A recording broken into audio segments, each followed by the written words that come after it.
Karena Presiden Prabowo ternyata marah dengan program makan bergizi gratis karena tidak sesuai dengan rencana awal, tidak sesuai dengan target awalnya. Prabowo marah karena jumlah dapur yang awalnya direncanakan mencapai 937 dapur pada 6 Januari lalu, ternyata di kenyataannya hanya sekitar 92 dapur. Artinya ya cuma 10% dari target atau janji yang disampaikan kepada Presiden Prabowo. Makanya kemudian Prabowo merasa ya udahlah, nggak usah dipaksakan, jangan macam-macam ya. Saya dengar ada yang bermain di program makan siang gratis ini. Jadi karena kemarahan Presiden Prabowo kepada pejabat-pejabat yang terlibat dalam program makan siang gratis, makanya kemudian wajar kalau pada pelaksanaan atau kick off awal program makan siang gratis, Presiden Prabowo tidak turun meninjau langsung ke sekolah-sekolah. Padahal menteri-menteri yang lain, Menteri Menpora, Menteri Kominfo yang gak ada hubungannya sebenarnya dengan program makan siang gratis, itu semuanya datang terjun ke bawah untuk melihat sekolah-sekolah yang mendapatkan program makan siang gratis. Tapi Presiden Prabowo ternyata tidak ikut.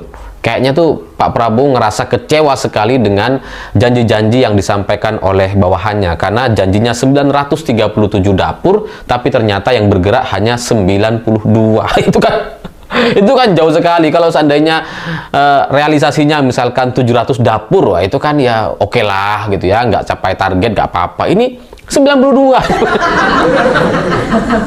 Dan ya untungnya Pak Presiden Prabowo tidak turun ke lapangan, tidak meninjau secara langsung, karena seandainya meninjau secara langsung jangan-jangan Pak Prabowo akan lebih emosi gitu, karena melihat banyak sekali anak-anak yang mengeluh soal makan siang gratis ini. Ada yang menganggap makanannya aneh, janggal gitu ya.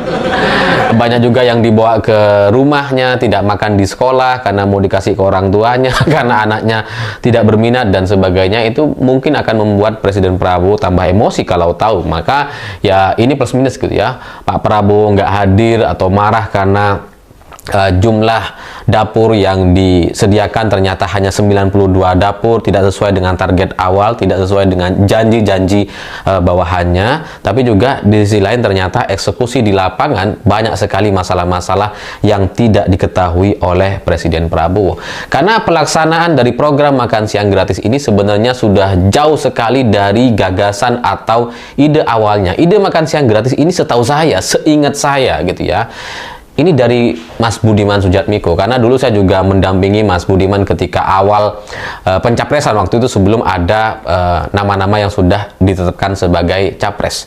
Dan ada gagasan atau ide ini untuk membuat program makan siang gratis yang awalnya waktu itu menurut Budiman Sujatmiko, yang saya tahu karena saya juga sempat diceritakan sama dia, ini awalnya adalah dalam rangka menggerakkan BUMDes atau aparat-aparat desa. Jadi nantinya BUMDes itu atau BUMN-nya desa itu akan dilibatkan dalam program makan siang gratis, sehingga itu nantinya bisa menggerakkan banyak sekali orang di pedesaan. Itu tujuan awalnya. Jadi selain selain dana desa, program dana desa, juga nanti ada program makan siang gratis, sehingga di desa itu semakin bergerak, semakin produktif untuk kemudian mendapatkan pemasukan atau tambahan-tambahan baru. Itu gagasan atau ide awalnya setahu saya. Tapi kemudian kan dimodifikasi ketika debat capres itu, kemudian disebutkan bahwa nanti akan melibatkan warung-warung UMKM supaya tidak menimbulkan pengusaha-pengusaha baru, dan itu kayaknya cukup ideal sekali gitu ya, lebih baik dibandingkan ide awal untuk melibatkan BUMDes. Awalnya bagus, kelihatan wah nanti berarti melibatkan warung-warung yang ada di sekitar sekolah, sehingga warung-warung nanti akan mendapatkan tambahan permintaan, tambahan porsi untuk kemudian didistribusikan ke setiap sekolah di sekitar mereka. Itu akan sangat luar biasa sekali. Bahkan muncul ide dari Gibran nanti yang mengirimkan itu katanya dari tukang ojek. Itu juga akan menggerakkan ekonomi masyarakat. Tapi ternyata aslinya hari ini dieksekusinya ternyata kemudian program makan siang gratis ini dilakukan dengan cara membangun dapur-dapur di setiap daerah, di mana satu dapur itu ditargetkan 3.000 porsi. Jadi kalau ada orang bikin satu dapur di satu daerah atau wilayah, itu nanti mereka setiap harinya ditarget untuk bisa memproduksi 3.000 porsi. Dan teman-teman, kembali lagi bersama saya di channel ini, Salam NKRI Harga Mati. Nah teman-teman, dalam video ini ada sebuah cuplikan dari Mas Alifur Rahman yang mengatakan makan gratis, kacau bumerang bagi Prabowo. Nah teman-teman, saya akan membacakan beberapa komentar mengenai hal tersebut ya teman-teman.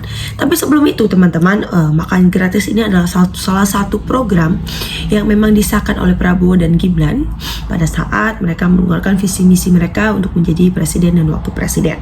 Nah, kenapa teman-teman program ini menjadi pro dan kontra lagi pada saat mereka sudah menjadi presiden? Nah teman-teman, kita akan membacakan komentar dari beberapa masyarakat mengenai hal tersebut. Bukan rakyat yang makan gratis, tapi pejabat-pejabat yang terlibat dalam program ini yang makan gratis. Siapa yang setuju makan gratis itu hanya akan menggemukkan perut para koruptor.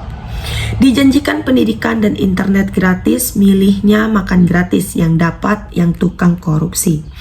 Anak-anak dikasih makan siang gratis, terus pejabat korupsi gratis. Sebaiknya makan gratis itu dibatalkan saja, sebab akan menimbulkan korupsi baru dan rentan penyelewengan dari para aparatur yang berwenang. Masalahnya mau tidak diomong-omong, itu membatalkan program gak penting. Urusan dapur kok diurusin negara, lapangan pekerjaan yang lebih banyak dibutuhkan. Kan kalau bisa kerja dan dapat penghasilan, mereka bisa ngurusin urusan perut keluarganya. Selamat berkorupsi ria, mumpung ada kesempatan makan gratis, harga di markup setinggi-tingginya biar jebol anggarannya. Sembako murah, sekolah gratis, kesehatan gratis, lapangan pekerja banyak, UMR dinaikin. Pasti anak Indonesia bisa terpenuhi gizinya.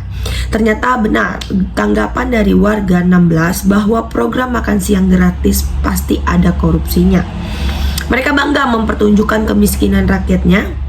Memalukan, berikan uangnya kepada ibunya yang lebih tahu gizi dan selera anaknya. Janji ketinggian.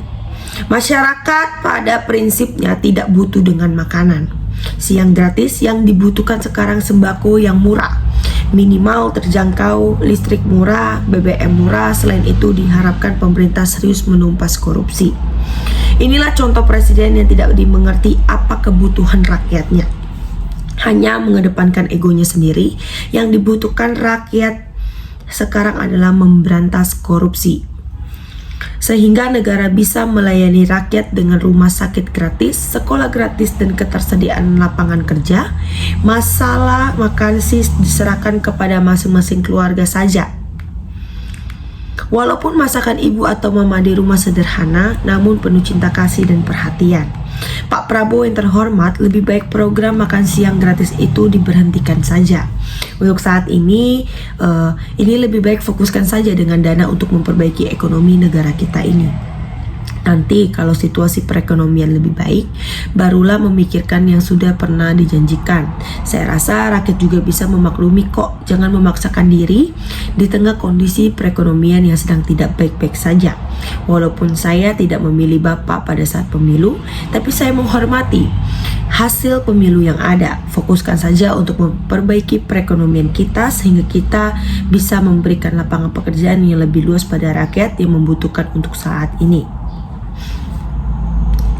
Ini kalau program dan janjian mudah diucap tanpa melihat faktor-faktor yang harus dipersiapkan. Itulah program tanpa kalkulasi. Kalau banyak siswa yang bawa pulang makanan, jangan heran, karena tiap siswa berbeda selera. Kecuali pakai sistem prasmanan, siswa bisa milih menurut selera masing-masing, tentu anggaran makin besar. Kalau memang anggaran pemerintah lagi seret untuk pertama tahun, lakukan makan gratis itu di pelosok. Kalau di kota anak-anak bilang tidak enak, anak-anak kota sudah biasa makan enak. Baru saja lewat beranda, semua ibu-ibu karyawan sebuah catering membawa banyak makanan, dibawa pulang bersek-kresek. Pantas yang sampai siswa sedikit, memalukan betul. Percayalah, di Indonesia tercinta kita ini kalau ada program, ada uang pejabat, kita sangat senang karena bagaimana caranya bisa dikorupsi. Nah, teman-teman, sahabat-sahabat dari Bongkar TV, silakan berikan tanggapan teman-teman dalam kolom komentar ini sehingga kita dapat bertukar pikiran antara satu dengan yang lain dalam kolom komentar ini. Terima kasih teman-teman, Bongkar TV melaporkan.